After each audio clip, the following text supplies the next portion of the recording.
My name's Hank Miller. I'm 62 years old, retired last spring after 41 years under the hood at Jensen Auto Shop. Thought I'd finally get to slow down a little. Fish more, grill on weekends, maybe take that RV trip out west I used to talk about. But life didn't slow down. It just got colder. The woman I thought I'd grow old with, my wife Carla, she started acting different. It wasn't sudden. More like a slow drip that rotted the floorboards. Started with little things. Less eye contact, less touching, more sighing. Then came the comments. You just sit around all day. Try not to breathe so loud. I'm watching something. You used to be interesting. The worst part? She said these things in front of people. Our friends. At barbecues or Sunday football gatherings. She'd toss out little jokes that cut like razors. Oh, Hank. He peaked in '94. He thinks trimming the hedges is a personality trait now. They laughed. I didn't. But I didn't say anything. Not at first. Because I still loved her. Because I didn't want to believe what was happening.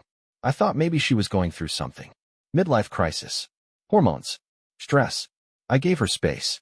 I gave her kindness. Hell, maybe that was my first mistake.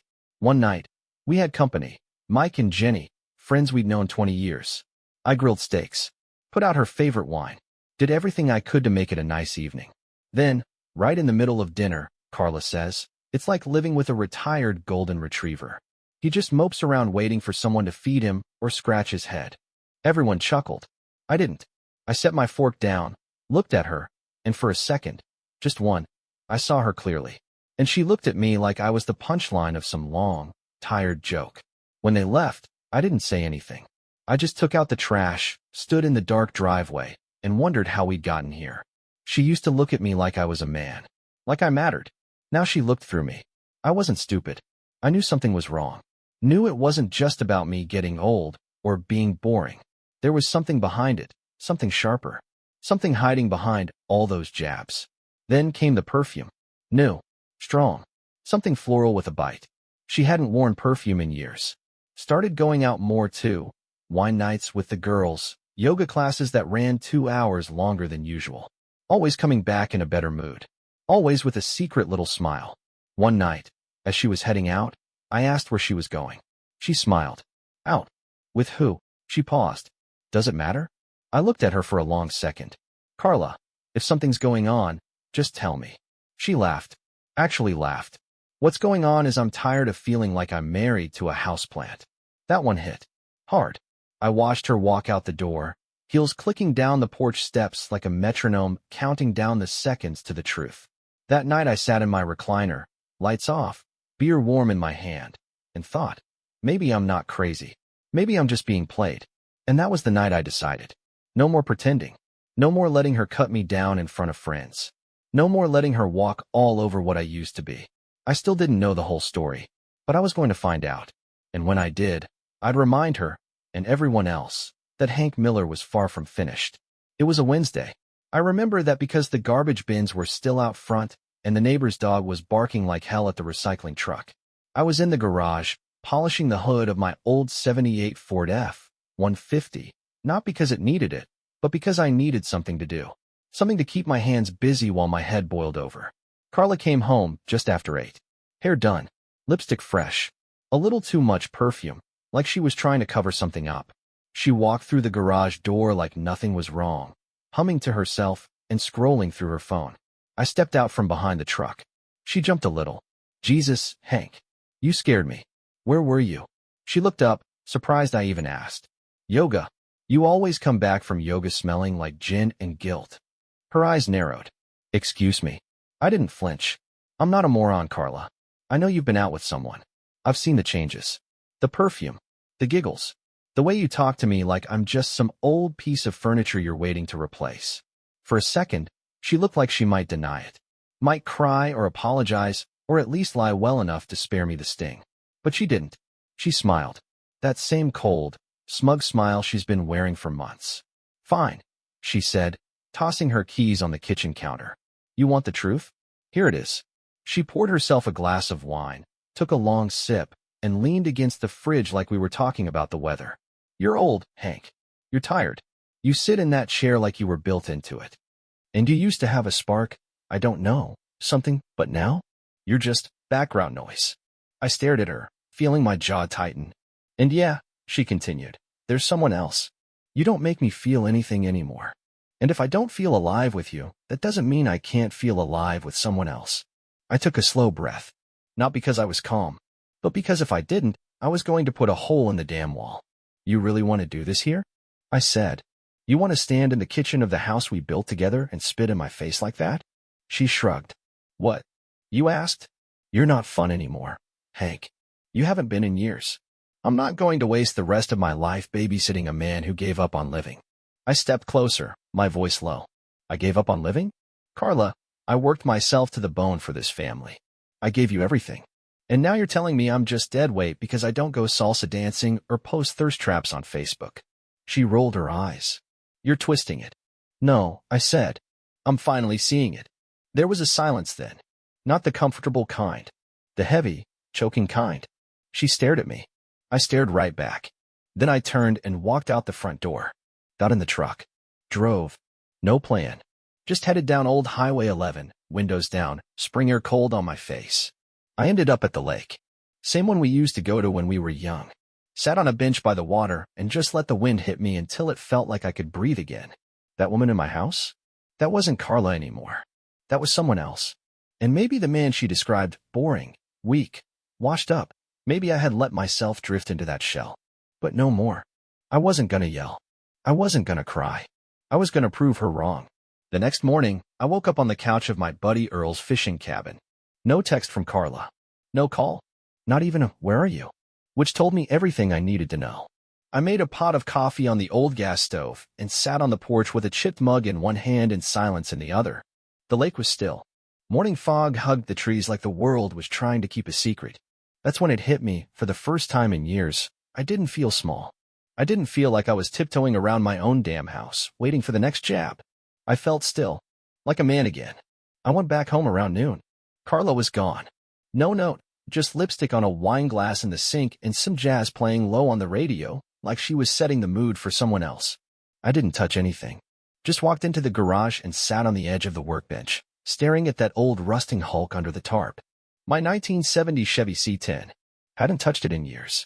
Meant to restore it after retirement. But life, or Carla, always had other plans. She called it, that useless pile of junk. I called it a promise I hadn't kept. Until now. I grabbed the tarp and yanked it off. Dust billowed up like the past trying to choke me, but I didn't care. I ran my hand along the hood. It was cold, faded, scratched to hell. Just like me. Perfect.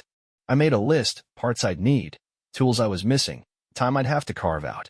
I didn't have a schedule, but I had something better. Purpose. The truck wasn't just metal and bolts anymore. It was proof. Proof I could still build. Still fix. Still matter. That weekend, I cleared out the garage. Dumped Carla's old boxes, charity junk she said she'd get around to. Put up new lighting. Pulled my old radio down from the attic. Wore out the same Skinnerd CD for 3 straight days until the speakers crackled. Earl stopped by on Sunday with a 6-pack. He took one look at the truck and raised an eyebrow. Thought you gave up on that thing. I shook my head. Nah, just took a little longer to remember I wanted it. He cracked a beer, leaned on the workbench. You all right, Hank? I looked him in the eye. Not yet, but I will be. He didn't ask about Carla. He didn't need to. Word travels fast in small towns, especially when your wife's been seen giggling with a younger man outside of Ridley's Steakhouse on a Thursday night. Monday morning, I made a phone call to the county paper. Asked if they still needed someone to write a little piece on small engine repair, DIY tips, whatever. Turns out they just lost their handyman columnist. Told me to send in a sample. So I sat down and wrote something called, What a Rusty Truck Taught Me About Moving On. I kept it simple. Just my voice, just the truth. They printed it the following Sunday. Carla didn't say a word, but her cousin Jenny sure did, texted me that morning. Saw your piece in the paper. It was damn good. You've still got it, Hank. It wasn't much, but it was the first spark. The first flicker of something in my chest that had gone dark a long time ago. And the more I worked on that truck, the more I remembered what it felt like to build something with your own hands, not for anyone else, but for yourself. I wasn't trying to win Carla back. Hell, I didn't even want to. I was proving to myself, and to every person who'd smirked or whispered that I was done, that I still had fire in me. And I wasn't just lighting it for warmth. I was lighting it for war. It was a Wednesday morning when I saw him. I'd just come back from the hardware store, a box of spark plugs and a thermos of gas station coffee riding shotgun. As I turned onto our street, I noticed a white SUV parked in front of the house. Not Carla's car. Too new. Too clean. Didn't belong on our block? Then I saw her. She was standing at the driver's side window, laughing. Leaned in a little too close, hand resting on the door like it was muscle memory. Her hair was done up, not like usual. Makeup too. Not for yoga. Not for errands. For him. She kissed him on the cheek. And then she walked inside like she hadn't just spit in my soul. I didn't stop the truck. Didn't honk. Just kept driving. Circled the block twice, parked down by the old playground where no one goes anymore, and sat there staring out the windshield like it might tell me what the hell to do next. I already knew she was cheating. She'd said it straight to my face. But seeing it? Watching it happen like I wasn't even real? That cut deeper than words ever could. I pulled out my phone, snapped a picture of the SUV, plate number and all, and sent it to Earl. Recognize this ride? He called 5 minutes later. That's Ray Chambers' kid. Brett. Works in real estate. Drives the thing around like he's the damn mayor. Brett. The same Brett who used to bag groceries at Miller's Market back when I was still working the garage. Maybe 35, slick haircut, gym tan, fake smile. The kind of guy who calls himself an entrepreneur and drinks overpriced coffee out of tiny cups. That's who she left me for? When Carla got home that night, I was sitting on the porch with a beer in one hand and the photo in the other. She didn't flinch. Something you want to say? She asked, arms crossed like I was the one out of line. You traded in a man who built this house with his hands for a kid who can't change a tire. She smiled. He makes me feel alive. I stood up, slow and calm, like I was still in control of anything at all. You think that's love? Sneaking around behind my back like a teenager? Lying? Treating me like I'm already in the ground? She didn't answer. Just turned and walked into the house like the conversation bored her. I didn't follow. I went back to the garage, cranked the radio, and worked on the Chevy until my hands were raw and my shirt stuck to my back. Every bolt I tightened, every scrape of rust I sanded off, was a reminder that I was still here. Still fighting. That night, I took out the shoebox from the top of the closet, the one where I kept old bills, tax papers, and everything Carla never bothered to look at. I started digging. Bank statements. Credit card records. Her name on a hotel receipt from 2 towns over, dated 2 weeks before she came back late from her book club. A $300 dinner for 2 at a place I'd only seen in magazines. A spa day. Flowers from a shop I didn't even know existed. She wasn't just cheating. She was building a whole damn life without me, using the comfort of our home as her little launch pad.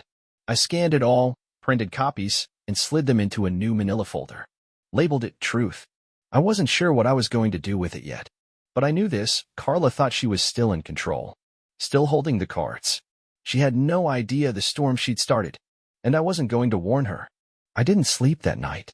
Just lay in bed staring at the ceiling, the faint sound of Carla snoring across the hall like some twisted lullaby. We hadn't shared a bed in weeks. Her decision. Said she needed space. I didn't argue. What was the point? I spent the next morning making copies. Credit card statements. Hotel receipts. A printout of her yoga class confirmation email that somehow included a 2-night stay at the Rosewood Inn and a bottle of Dom Perignon. Then I went to see the one person I trusted to help me without asking dumb questions, Earl. He looked through the folder, page by page, his lips pressed into a thin line. When he finished, he set it down gently on his kitchen table like it might explode. You serious about going through with this? I nodded. You want her out? No, I said. I want her seen. He frowned. Seen. I want everyone who ever heard her call me useless to know who she really is. I want her to feel even half the shame she's poured on me these last few years. He leaned back in his chair, studying me. You sure that's the road you want to walk, Hank? I looked him dead in the eye. It's the only one I've got left. That weekend, I made my move. I told Carla I'd invited a few folks over for an early spring fish fry, neighbors, old friends, a couple folks from town who hadn't seen us in a while. She barely reacted. Don't make it weird, she said, not even looking up from her phone. Nobody needs to see us play house. I didn't respond. Let her think whatever she wanted. Saturday rolled in warm and breezy, the kind of day you'd usually find me on the lake, cooler full of beer, radio low, and easy. But this time, I was at the grill, flipping catfish fillets while Carla played the charming hostess she hadn't been in years. She laughed with Jenny like she hadn't thrown her under the bus just last month. Flashed that smile at Joe and Martha like she hadn't said, they're just bitter 'cause they settled for each other. Everyone was eating, drinking, carrying on like old times, and then I cleared my throat and tapped a fork against my beer bottle. "Hey folks," I said. "Thanks for coming. I know it's been a while. Thought it'd be good to catch up, swap some stories, eat too much fried food." A few chuckles. Nods. "But before y'all leave," I continued, "there's something I want to share. Been sitting on it for a bit." I walked over to the lawn table, picked up the manila folder marked Truth, and held it up. Carla froze. Her wine glass stalled just below her lips. "This," I said, "is the story of how my wife's been spending her time. And my money. While telling folks I'm just some broken-down old man wasting oxygen." Earl stepped forward and laid out the papers, one by one. Receipts. Photos. Statements. Names. People stopped chewing. Carla stood rooted to the spot, her smile gone cold. While I was fixing up the house, she was fixing dates with Brett Chambers. While I was cooking dinner, she was getting room service. While I was busting my back making this place feel like home, she was out starting a new one, without me. Dead silence. I turned to her. "You said I wasn't a man anymore. That I'd gotten soft, slow, boring. But look at me now, Carla. Look at all of them. This is me reminding you, and every damn person here, that I'm not the joke you made me out to be." Carla's face turned a shade I'd never seen. She opened her mouth to speak, and then didn't. She turned, walked inside, and slammed the door like a child denied a toy. I looked around. No applause. No gasps. Just quiet respect. And for the first time in years, I felt taller. Not because I hurt her, but because I stood up for myself. Carla didn't come out of the house for the rest of the evening. She stayed locked in her bedroom. I heard drawers slamming, hangers scraping, muffled curses. She was probably packing, or maybe just pacing, trying to figure out how it all fell apart in front of the people she used to impress. The guests didn't say much after the blow-up. Nobody needed to. They saw the truth plain as day, in black and white ink on paper she never thought anyone would see. One by one, they offered me quiet nods, firm handshakes, even a couple pats on the back. Jenny was the last to leave. She stepped close, put her hand gently on my arm, and said, "You didn't deserve any of that, Hank. Just so you know." "I know," I said. And this time, I meant it. By morning, Carla was gone. Her closet was half empty. Her side of the bathroom counter wiped clean. She left a single post-it note on the fridge. "Don't contact me. My lawyer will be in touch."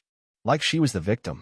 I laughed, actually laughed, right there in my kitchen, standing in front of a half-empty coffee pot and the smell of lemony hand soap. It was over. But it wasn't finished. Monday, I got a call from Earl. "You check Facebook?" "No." "You might wanna." I hadn't logged on in weeks. Didn't care to. But I opened it up and, sure enough, there she was. Carla. With Brett. Front seat selfie in that white SUV, him grinning like a fool and her wearing the same smug look she used to flash when she thought she was 2 steps ahead of everyone else. Caption. "New beginnings with the one who makes me feel alive, Red Heart." Alive? She looked like someone trying way too hard to convince the world, and herself, that she hadn't just burned down a 30-year marriage for a 2-star charmer with a leased car and a protein shake habit. The comments were mixed. Her friends, the ones who used to come to our Christmas parties, gave the usual cheerleader nonsense. "So happy for you." And "You deserve to be happy, babe." But underneath those, a few quiet ones. From people who'd been at the fish fry. "Was this before or after the hotel in Millersburg? Hope he treats you better than Hank did." "Oh wait, he won't." Bold move, cheating on a good man in a small town. I didn't reply. Didn't need to. Carla was learning fast what I already knew. In a town like ours, truth travels quicker than gossip, once it's got fuel. Meanwhile, I got a different kind of message. A handwritten letter from the editor of the local paper. "Your piece had more responses than we've seen in a year. Would you consider making this a weekly thing?" I sat at the kitchen table, reread the letter twice, and smiled. A month ago, I was just an old man. A houseplant. Background noise. Now, people wanted to hear from me. The same day, I filed for divorce. Beat her to it. My lawyer, a sharp woman named Teresa I knew from church, smiled when I laid out the folder and said, "You've got more than enough here to keep her from touching anything you care about." And that was good. Because I wasn't just protecting my truck, or the house, or the pension. I was protecting me.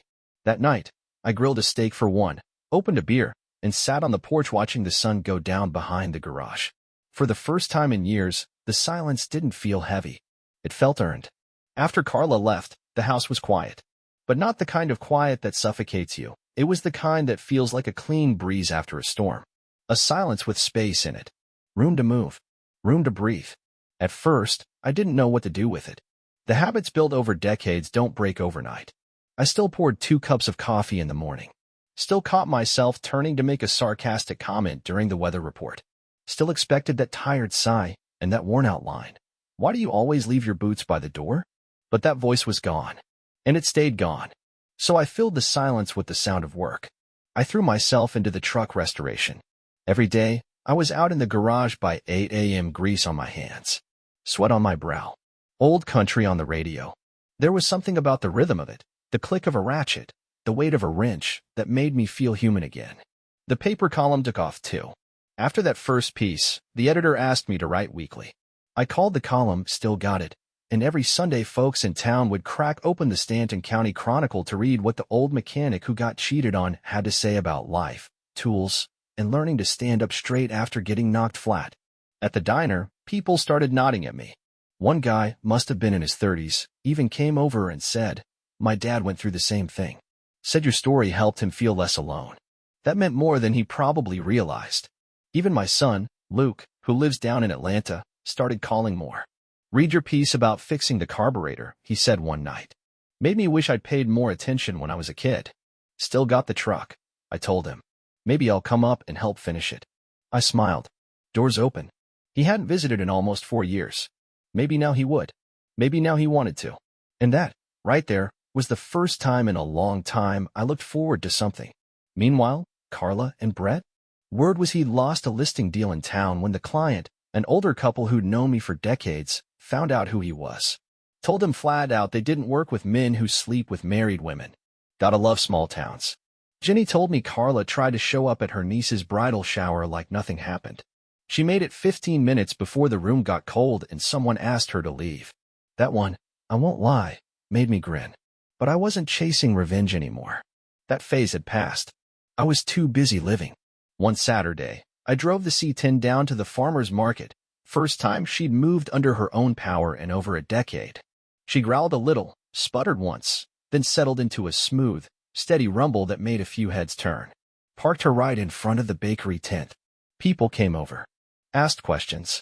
Told stories. One old man tapped the hood and said, "Used to have one just like it. Sold her when my back gave out.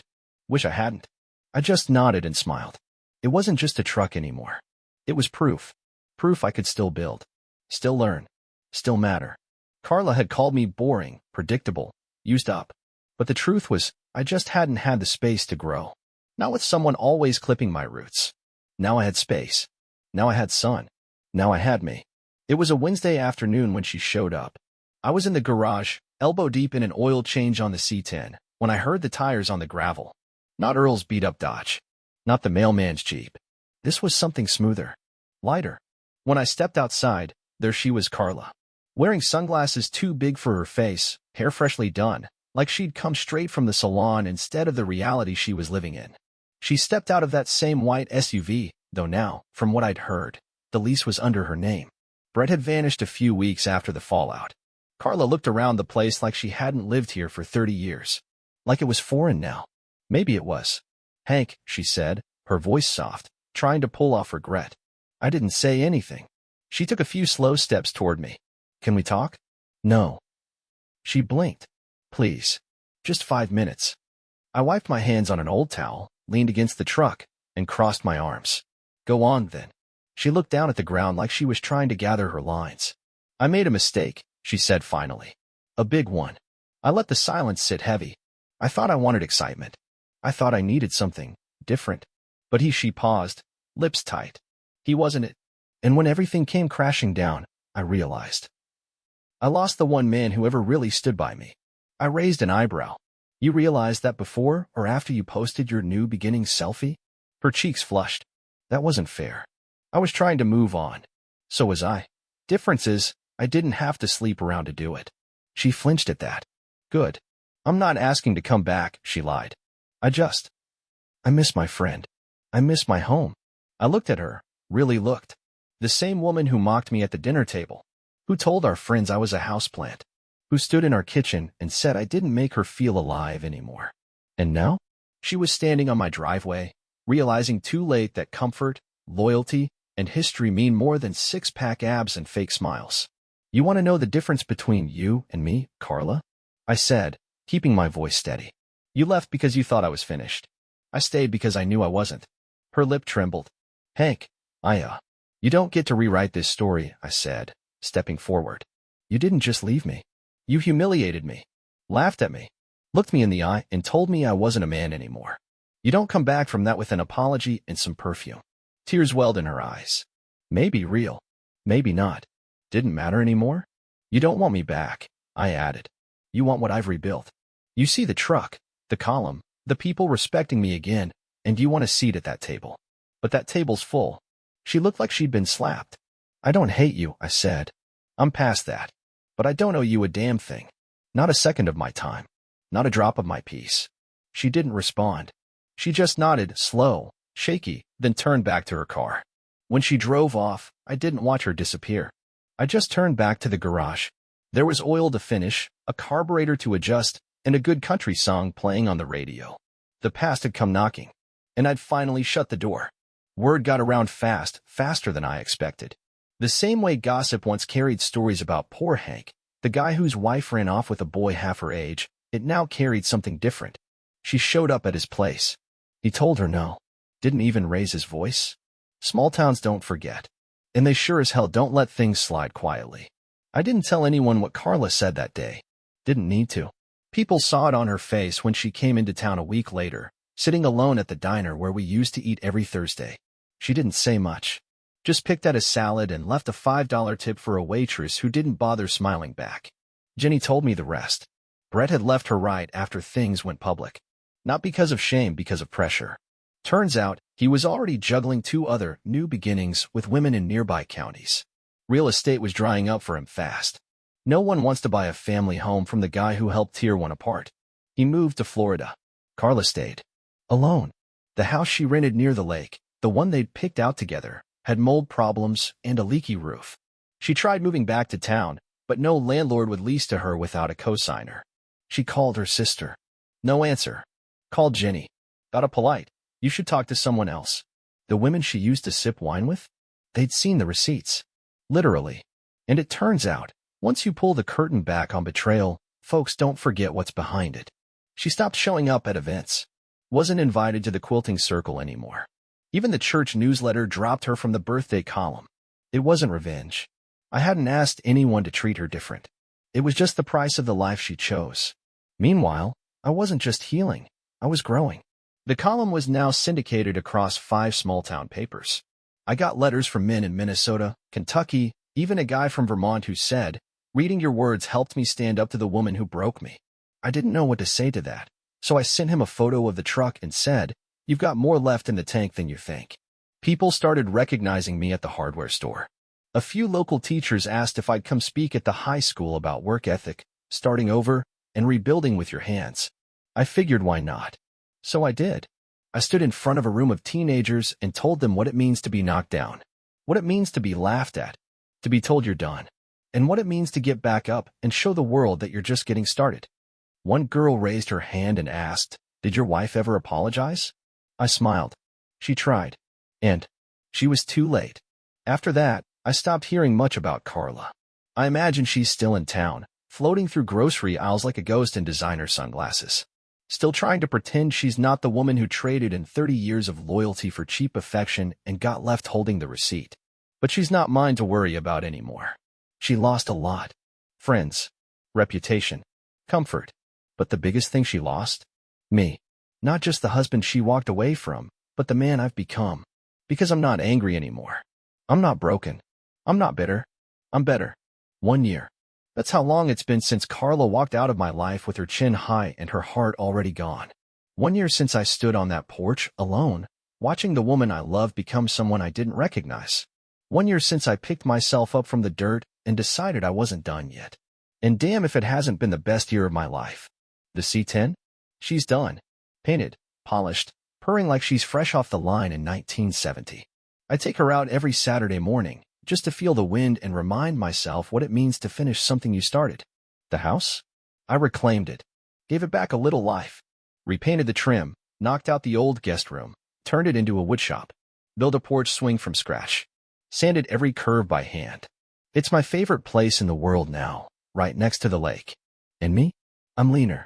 Not gym fit, but earned fit, from chopping wood, climbing ladders, lifting what needed lifting. My back still aches some mornings, but I earned that too. People around town started calling me the guy who bounced back. But it's more than that. I'm the guy who found himself again. And maybe that's the part one didn't expect. See, for a long time, I thought Carla was my story. That our life, our routines, our shared bed, our quiet dinners, was everything I'd ever be. And when she took a sledgehammer to it, I thought I had nothing left. But it turns out, that ending? It was a beginning in disguise. These days, I'm not chasing anything. Not a woman. Not revenge. Not approval. I wake up early, drink my coffee out back, answer emails from readers who say things like, "You made me feel less alone," or, "I thought I was the only one." I started hosting a Saturday morning class at the community center, Fix It with Hank. Busted lawnmowers, old lamps, stuck doors. People bring their junk. We fix it together. A lot of men come not for the repairs, but for the talking. The quiet kind.